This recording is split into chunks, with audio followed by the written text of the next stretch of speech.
Russia continues its advances in Ukrainian territory. Its defense ministry has announced the capture of Velyka Novosilka, a strategically important town in eastern Donetsk region, whereas Ukraine says that its troops have only strategically withdrawn from certain areas. This capture, if confirmed, would make Velyka Novosilka the first significant town to capture in 2025. A day prior, Ukrainian air defenses drowned 50 of 72 drones launched by Russia overnight. Additionally, Ukraine's General Staff of the Armed Forces said that forces struck an oil refinery in Russian region of Rozhyan. The facility reportedly produces fuel for a Russian military jets. Elsewhere, Russian NGOs catering for the needs of war veterans and their families have claimed a suspension of US funding is forcing them to halt their work. This comes after newly sworn-in US Secretary of State Marco Rubio announced he would pause foreign aid grants for 90 days. Ukrainian President Vladimir Putin later claimed that military aid to Ukraine would continue, but did not clarify whether humanitarian aid had been paused. We are joined by our reporter, Aditya Wadwan. Aditya, what can you give us about these recent updates from the Russia-Ukraine war? Well, Tom, as you can see, I mean, Russia, the Ukraine defense forces are claiming that they have hit the drone storage facility of Russia, and they have stuck important Russian installations, and on the other hand, Russia has been striking Ukraine for quite some time.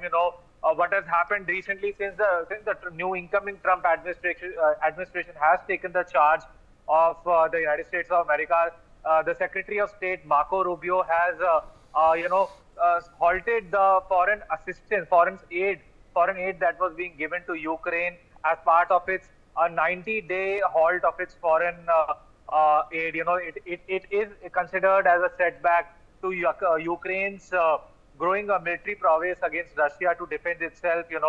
As per some reports, what has happened, the Trump administration has also indicated that they are no more interested in the reconstruction work in the war-torn Ukraine, and they have given that work to some private company.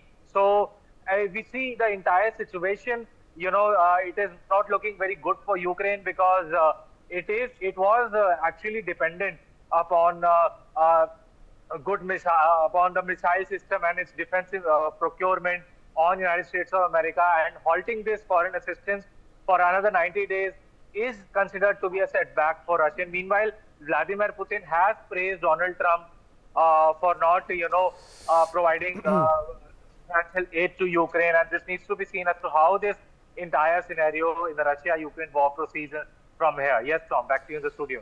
Thank you very much, Aditya. We are joined for more on this discussion by Professor Alexei Haran, Professor of Comparative Politics at the University of Kiev-Molia, and Gilbert Doctorow, Russian affairs expert, live from Brussels. Professor Haran, I wanted to come to you on this first question. How does the reported fall of Velyka Novosilka affect Ukraine's military objectives in the Donetsk region, and how is Ukraine planning to regain strategic positions? Well, definitely I would say yes, we withdrawn from Velyka Novosilka, and it creates better possibilities for Russia to continue its slow but still movement further, in Donbass. The question, when we are talking why it happens, I think that in order to organize successful defense, we need more resources, including military resources. So in this sense, I would like to commend decision, to freeze for 90 days foreign aid support. As far as we understand in Ukraine, it doesn't include actually the military support. It's more about support. Definitely Trump may decrease it, but so far this military support is coming from other channels, not through the programs, definitely, of development.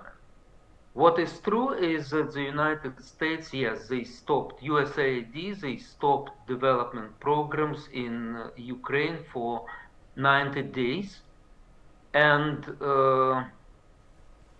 I would say definitely it's bad, because this USAID support in Ukraine doesn't only include grants to NGOs, to free media, but it also includes very important areas of